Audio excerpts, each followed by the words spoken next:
नमस्कार साथियों, स्वागत है आपका हमारे YouTube चैनल उत्तराखंड अचीवर्स में।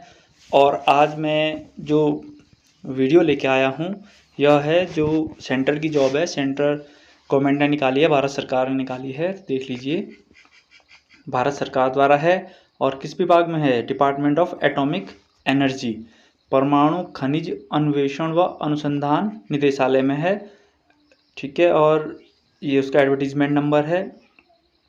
अब देख लीजिए, applications are invited only through online mode, केवल ऑनलाइन मोड है for eligible candidate for appointment of the following vacant post in atomic minerals, director of exploration and research. AMD में क्या है, पोस्टें खुली हैं और एक कुल मिला के आपकी 124 पोस्टें हैं।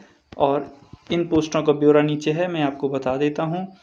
देखिए क्या क्या हैं। यह साइंटिफिक असिस्टेंट की है, फिजिक्स वाला चाहिए और इसकी डिटेल है कि 35,400 इसकी सैलरी होगी।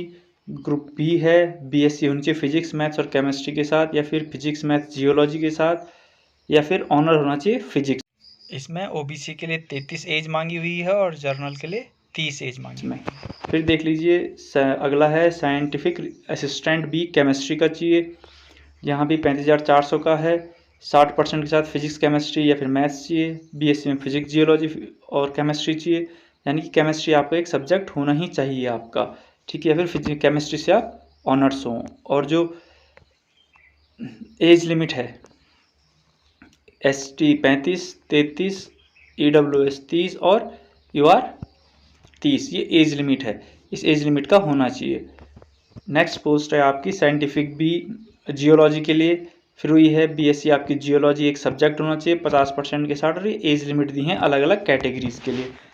फिर इलेक्ट्रॉनिक और इंस्ट्रूमेंटेशन के लिए है, इसमें चाहिए आपको डिप्लोमा इन इलेक्ट्रॉनिक और इंस्ट्रूमेशन इंजीनियरिंग विद 60% एग्रीगेशन, और ये उसका एज रिलैक्सेशन है। फिर नेक्स्ट पोस्ट है आपकी, देखिए ये जो दिया हुआ है एज रिलैक्सेशन, वो इसी बेस पे दिया हुआ है कि आपकी पोस्टें कितनी हैं। SC, ST, OBC, EW, जैसे इस वाले में है, देखिए एक OBC की पोस्ट है आपकी और एक UR की पोस्ट है, तो इसलिए यहाँ पे उतना ही एज लिमिट का क्राइटेरिया दिया हुआ है उन्होंने। चलिए आगे। फिर साइंटिफिक असिस्टेंट भी है कंप्यूटर साइंस के लिए, तो कंप्यूटर साइंस मांगा हुआ है या फिर डिप्लोमा मांगा हुआ है IT कंप्यूटर साइंस का। और यहाँ हर जगह क्या है, एक या दो पोस्ट हैं, आप देख सकते हो, 1, 1, 2, 1, 4, 9। फिर अगला है आपका साइंटिफिक भी इलेक्ट्रिकल इंजीनियर होना चाहिए 60%। हर जगह आपको फर्स्ट डिवीजन मांगी हुई है, मिनिमम 60%, ध्यान रखिए 60% से नीचे वाला नहीं बढ़ सकता है, मिनिमम 60% हर जगह मांगी हुई है। फिर अगला आपका सिविल इंजीनियर चाहिए, इसको डिप्लोमा इन सिविल इंजीनियरिंग, यानी कि आपका पॉलिटेक्निक या फिर BTech किया हुआ आपने। और यहाँ पोस्टें कितनी हैं, सिर्फ जनरल की हैं। ठीक है, और कितनी पोस्ट हैं जनरल की, एक पोस्ट है और एज लिमिट है 30। फिर आप देख सकते हो साथ में, देखिए एक चीज़ और लिखी हुई है, 3 ईयर ऑफ आफ्टर SSC और 2 ईयर आफ्टर HSC या फिर BSc। ऑनर्स है, ऑनर्स ऑफ सब्जेक्ट के बेस पे है या फिर BSc। ये स्टार मार्क जहाँ पे मिलेगा आपको वहाँ पे दिख जाएगा।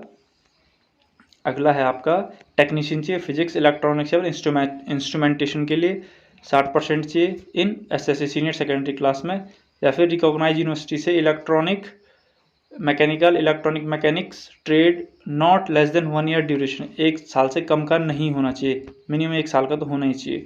और यहाँ सिर्फ OBC की पोस्ट और जनरल की पोस्टें हैं, दो पोस्टें हैं और उनकी एज लिमिट दी रखी है। 1 पोस्ट रिजर्व फॉर PWD, ठीक है, PWD के लिए रखी हुई है एक पोस्ट।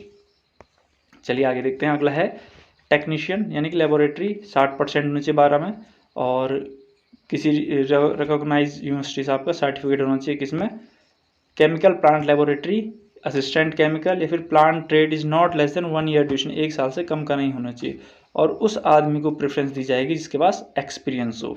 और यह जो पोस्टें हैं, SC के लिए 1 है, ST के लिए, OBC के लिए और EWS और जर्नल के लिए, यानी कि टोटल मिला के 14 पोस्टें हैं यहाँ।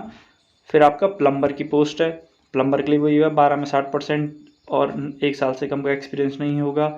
टेक्नीशियन की पोस्ट है, यानी कि बाइंडिंग के लिए है, वो भी 60% के साथ चल रहा है। टेक्नीशियन प्रिंटिंग, ड्रिलिंग, आप देख सकते हो अलग अलग पोस्टों पे निकाला हुआ है। यूडीसी जिसके लिए सबसे ज़्यादा है, देख लीजिए यूडीसी भी देख लेते हैं, 25,000 सैलरी का है। और हर एक उसमें एक एक पोस्ट हैं, लगभग 3 है एससी के लिए, 2 एसटी के लिए, फिर ओबीसी के लिए, ईडब्ल्यूएस और जर्नल के लिए। कुल मिला के 16 पोस्टें हैं। और आपकी डिग्री होनी चाहिए रिकॉग्नाइज यूनिवर्सिटी से कम 50% मार्क्स होना चाहिए, यानी कि आप ग्रेजुएट होने चाहिए। दूसरा, मिनिमम स्पीड ऑफ 30 वर्ड पर मिनट इंग्लिश में, और कंप्यूटर का नॉलेज अच्छा होना चाहिए।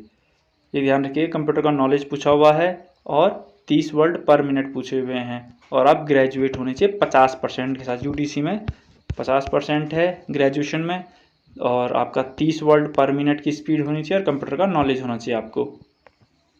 यहाँ ये लिखा हुआ है 2 post are reserve for PWD, HH और ओएच, यानी कि बैकलॉग के पोस्ट हैं जो पुरानी वाली।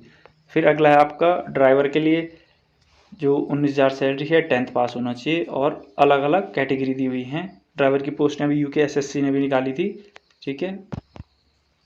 नॉलेज होना चाहिए उसको गाड़ी का, ठीक है। Able to attend the minor repairs of petrol and diesel driven vehicles, थोड़ा बहुत नॉलेज होना चाहिए। डे टू डे मेंटेनेंस होनी चाहिए, tyre battery maintenance, accelerator break clutch fan belt adjustment खुद कर सके, यानी कि उनको क्या चाहिए, ड्राइवर प्लस मैकेनिक एक साथ चाहिए, जो थोड़ा बहुत वो भी जानता हो गाड़ी के बारे में, थोड़ा गाड़ी की इंजीनियरिंग जानता हो। Preference, possession of valid driving licence to driver of two wheeler, ठीक है, licence to drive two wheeler, इसके लिए चाहिए ability to read and fill the routine form in English और हिंदी दोनों में। और ये पोस्ट की डिटेल हैं जो एज के साथ दिया हुआ है, ठीक है। चलिए अगला देखते हैं। सिक्योरिटी गार्ड का है, सिक्योरिटी गार्ड 18,000 वेतन है, और डायरेक्ट रिक्रूटमेंट है एक्स सर्विसमैन के लिए, 10th पास होना चाहिए। एक्स पुलिस और x central equivalent certificate for paramilitary personal, और जो एज लिमिट है ईडब्ल्यूएस और यूआर के लिए और एससी के लिए, ये रही हुई है एज लिमिट्स, ठीक है। फिर अगली पोस्ट है आपकी, ये आप पोस्ट है तो इतनी ही आपकी, टोटल मिला के आपकी कितनी हो गई 124, 124 पोस्टें हैं, ठीक है। अब क्या क्या क्राइटेरिया मांगा हुआ है, जो मिनिमम हाइट मांगी हुई है वो आपकी क्या है 165 मेल के लिए और 155 फीमेल के लिए। ये जो दिया हुआ है ये आपका क्या रिजर्व्ड है, 5% की छूट देते हैं जब आपको, यानी कि देखिए तो candidate belonging to the hill areas, Garhwal, Kumaon, Himachal Pradesh, Gorkha, Dogra, और ये अलग अलग दी हुई हैं, इनके लिए क्या है रिलैक्सेशन है दोनों में। जो नॉर्मल है वो 167 और 157 मांगी हुई है। फिर आप देख सकते हो उसके बाद चेस्ट फॉर मेल, ठीक है, सिर्फ मेल के लिए है। जर्नल में 80 है और एक्सपेंड के साथ 85 है, और जो हिल एरिया से है यहाँ कोई रिलैक्सेशन नहीं दिया हुआ है, 80 और 85 ही चाहिए चेस्ट, ठीक है। चेस्ट में कोई रिलैक्सेशन नहीं, केवल हाइट में रिलैक्सेशन है, वो भी 2 सेंटीमीटर का। अब देख लीजिए, minimum age is 18 year age 24/10/2021, the last date of receipt online is on the post, यानी कि 24 तारीख तक किसी भी हाल में आप अपना फॉर्म भर लीजिएगा, 24 तारीख के बाद नहीं लिया जाएगा। जो फीस है, फीस स्ट्रक्चर इनका बहुत सही है। उत्तराखंड के फॉर्म ज़्यादातर 300, आपने परसों देखा होगा विधानसभा वो 950 का फॉर्म था। ये क्या है, इस समय साइंटिस्ट के लिए 200, 100, ये अलग अलग उसके लिए है। पेमेंट मेथड आप किसी से भी कर सकते हो। The following candidate are expend for the payment of the fee, कौन कौन, candidate belonging to SC ST, ex serviceman, person with physical disability और वुमेन कैंडिडेट, यानी कि ये फीस नहीं भरेंगे। कौन कौन, SC ST के लिए नहीं है, एक्स सर्विसमैन के लिए नहीं है, फिजिकली डिसेबल के लिए नहीं है, और वुमेन्स के लिए नहीं है। तो बचे कौन, EWS, OBC और जर्नल, ठीक है। इनके लिए क्या है 200 रुपये फीस है, अलग अलग के लिए अलग अलग फीस है, आप देख सकते हो। अब देख लेते हैं रिलैक्सेशन के लिए है, तो रिलैक्सेशन क्या है 3 साल का है, 5 साल से 3 साल के लिए है। Upper age limit indicate by relax by 5 साल and 3 years for OBC candidate belonging to the creamy layer only in respect to reserve post. SC ST OBC certificate should be as per prescribed format of employment in government of India, उसके according ही होना चाहिए, otherwise नहीं मान्य होगा। जो यह है age relaxation is not applicable for SC ST OBC candidate applying for UR, अगर आप अपनी कैटेगरी नहीं डालते हो, आप जनरल में फाइट करते हो, तो एज रिलैक्सेशन मायने नहीं रखेगा फिर आपका, ये ध्यान रखिएगा। अगर आपने SC ST लिखा है और आप टॉप में आ गए तो आपको आपकी ही कैटेगरी में रखा जाएगा, UR में नहीं डाला जाएगा। फिर ये बाकी डिटेल है अलग अलग के लिए है, मैं डिस्क्रिप्शन बॉक्स में PDF का लिंक दे दूंगा, ये है डिसेबिलिटी के लिए कहा है, रिलैक्सेशन अपर एज जो डिसेबल पर्सन है उनके लिए। और ये विडो डाइवोर्स वुमेन जो judicially separated from her husband and who is not remarried, जो दोबारा शादी नहीं की, उनके लिए एज रिलैक्सेशन दिया हुआ है। अब बात करते हैं पैटर्न कैसा आएगा पेपर का, हर एक का अलग अलग है। देखिए रिटन एग्जाम होगा, इंटरव्यू होगा, दो तरीके हैं। जो रिटन एग्जाम है वो क्या है, 100 प्रश्न आएंगे ऑब्जेक्टिव टाइप के। एक प्रश्न क्या होगा, 3 नंबर का होगा और 1 नंबर कटेगा अगर आपने गलत किया। नेगेटिव मार्क 1 नंबर का है और पॉजिटिव मार्क्स 3 नंबर के हैं। और पेपर होगा 2 घंटे के लिए। ये था आपका साइंटिस्ट बी के लिए, जो पेपर साइंटिस्ट बी का होगा। टेक्नीशियन बी के लिए क्या है, टेक्नीशियन बी के लिए 50 मल्टी चॉइस क्वेश्चन आएंगे। ये हैं आपके कि 20 गणित के आएंगे, 20 साइंस के और 10 जनरल अवेयरनेस के। 50 क्वेश्चन आएंगे, 3 नंबर का एक 150 प्रश्न है, 150 मार्क्स का पेपर हो जाएगा आपका। 1 नंबर नेगेटिव के लिए और 1 घंटे का पेपर है। ये था आपका प्री के लिए। अब उसके बाद क्या है, written exam for advance test, यानी कि जो आपका मेंस होगा तो उसमें क्या होगा, 50 यानी कि 150 नंबर का, 1 माइनस और 2 घंटे के होंगे, यानी कि 2 अलग अलग पेपर हो रहे हैं, सिलेबस वही है। तीसरा जो भी होगा आपका क्या होगा, स्किल टेस्ट। जैसे आपको कंप्यूटर का था, ड्राइविंग के लिए का था, यूडीसी कलर के लिए का था, टाइपिंग स्पीड, तो ये सब क्या है आपका स्किल टेस्ट। और स्किल टेस्ट में क्या है, based upon the merit list prepared after 2 stage candidate will be shortlisted for skill test.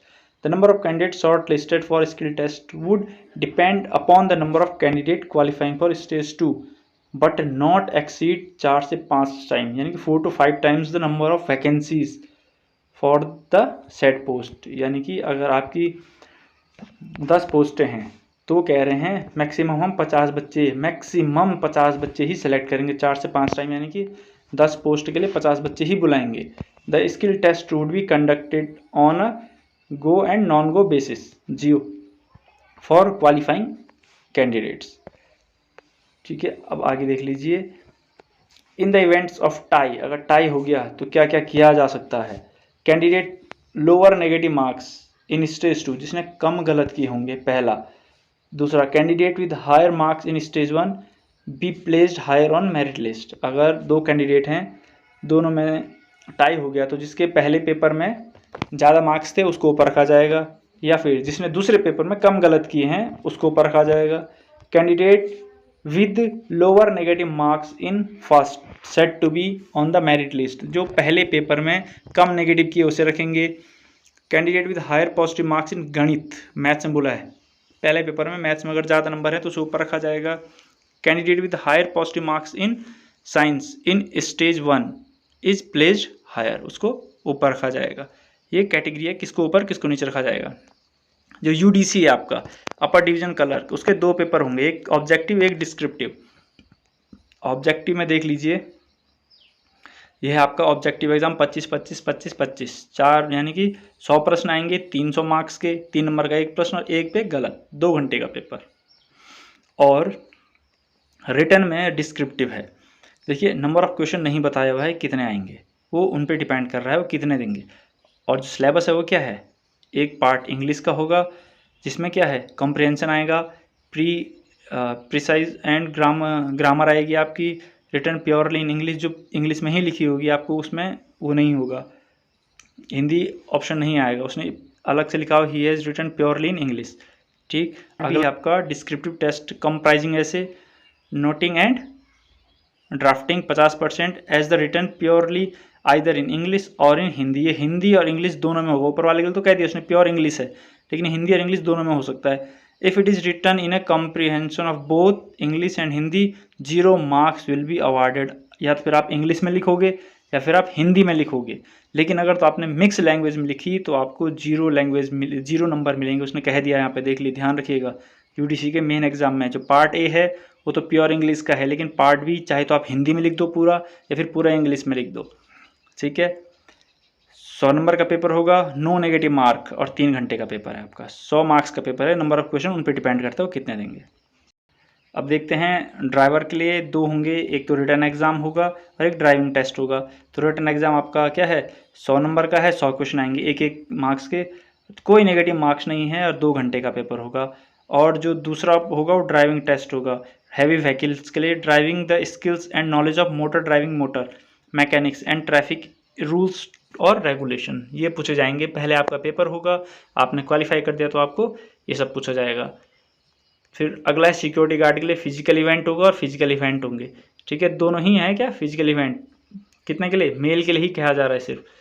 तो चिनअप्स होंगे, पुशअप्स होंगे और सिटअप्स होंगे, और ये एज ग्रुप के हिसाब से दिया हुआ है आपको।